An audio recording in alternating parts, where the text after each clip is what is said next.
Awesome guys. So part 2 ng video natin dito sa bonsai ni Ninong Danny. Part 2. Kisa na natin to kakaagad. Yan. So ito, tugas. Nakatanim sa limestone oh. Ganda nito. Ano? Cascading na tugas to. Ganda. Daming sanga.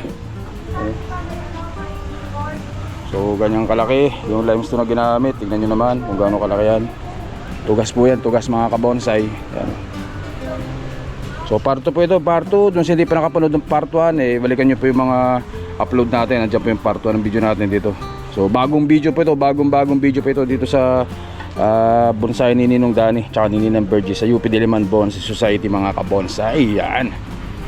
So ito, tugas ulit oh. So, nakatanim sa ano, ganda ng bato. Tugas. Kakaiba yung bato na ginamit dito.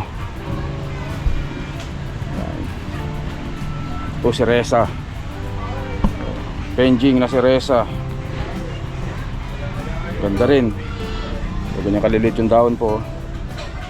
Yan, si Reza.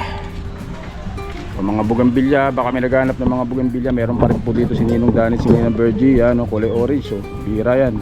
So, meron pa rin dito yung tugas na malaki. So, ganyan kalaking tugas. Tingnan natin kalikod kung ano yung tsura nya. Ayun o. Tugas po yan guys. Yan. Gusto nyo ng mga budget bill, marami pa rin po dito yung mga yan o. Ito bluebell yan, mura-mura lang po itong mga to. Ito maganda tong isa na to. So, tawag dito water jasmine. O malaking Texas. Para clasping.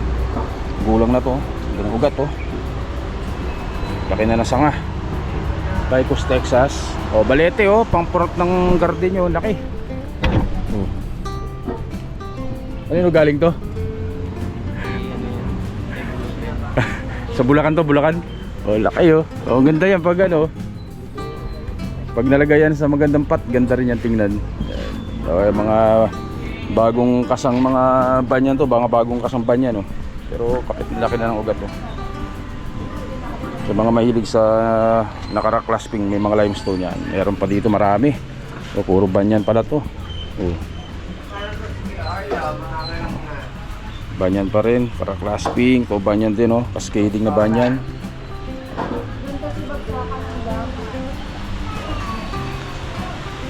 Balete. Yan yung malaki yan. O sampalok, baka may naghanap ng sampalok sa inyo ha, sa mga mahilig sampalok, ganyang kalaki.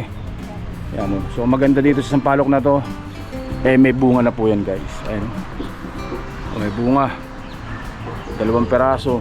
Ayun yung isa, tapos ito yung isa, ang liit oh. Sampalok po yan, sampalok guys. Ayan.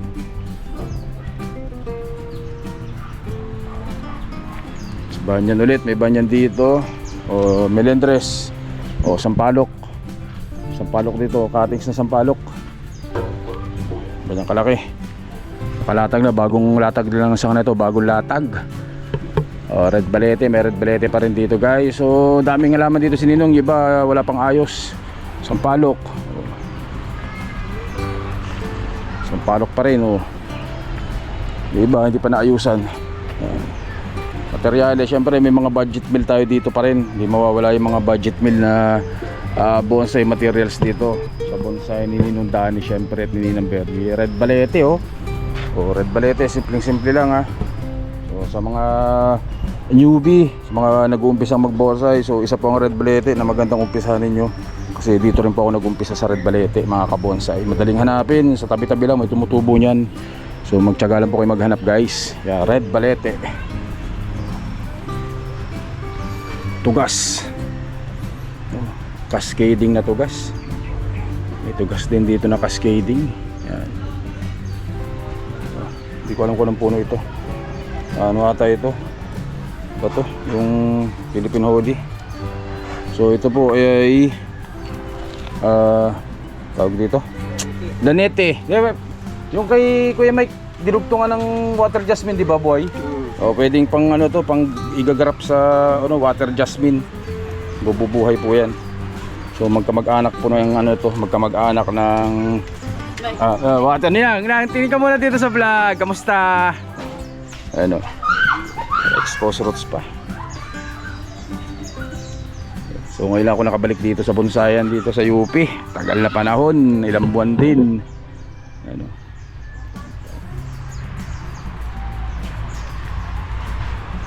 Muling tulis. Oh, mga budget meal, ano, bitungol to, ano. Bitungol na maliit, oh. Baka may maghanap ng mga maliliit sa inyo yan, eh. Ganda ng dahon, parang plastic. Bitungol.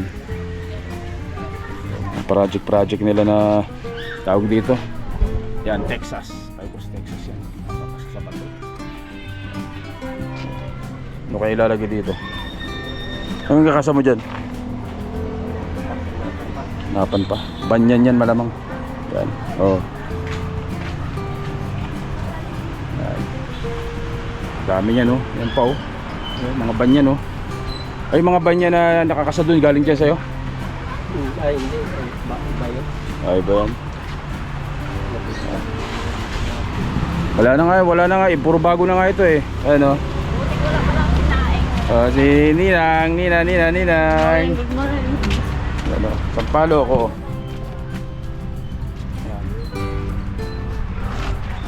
At syempre, doon maliban sa bonsai po, dito po sa bonsai ni Ninong, gumagawa din sila ng stand. Syempre, palagi ko sinasabi sa mga naunang mga vlog ko, depende sa taas, ang presyo. Pwede kayong magpa-customize ng sarili ninyong bonsai stand. Kung gusto nyo square, pwede. Kung gusto nyo mas malaki dito, pwede rin. Mas mataas, pwede. Mas mababa, pwede. So, medyo maliliit. Ano. Bonsai stand. So, ganyan ang diskarte. Ano. May ipa yan sa loob. Ipa. Jaryo, ipa. Punuin ng ipa.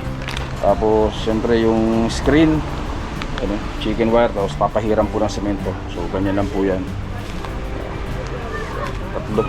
May tatlong dito. Nagagawin si Ninong. Ano. Bonsai stand. Madaming bonsai stand.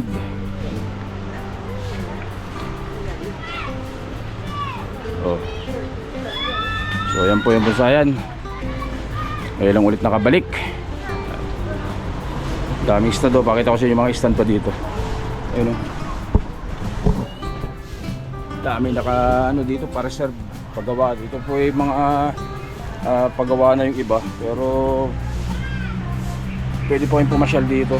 Yan, kung gusto nyo bumili. Yan. So yung iba, ang ginagawa, tawag dito, nilalalamove nila sa mga L3 sa ano, kung pagkasya. Kung wala kayong sasakay na kargahan, pwede pong ilalamove po yan, guys. Yan, para hindi kayo mahirapan, lalamove na lang po. Lalamove. Meron pa pala dito. Ito may yang pala dito na bago. Ano? Yang Rizal, mga bago. Yan.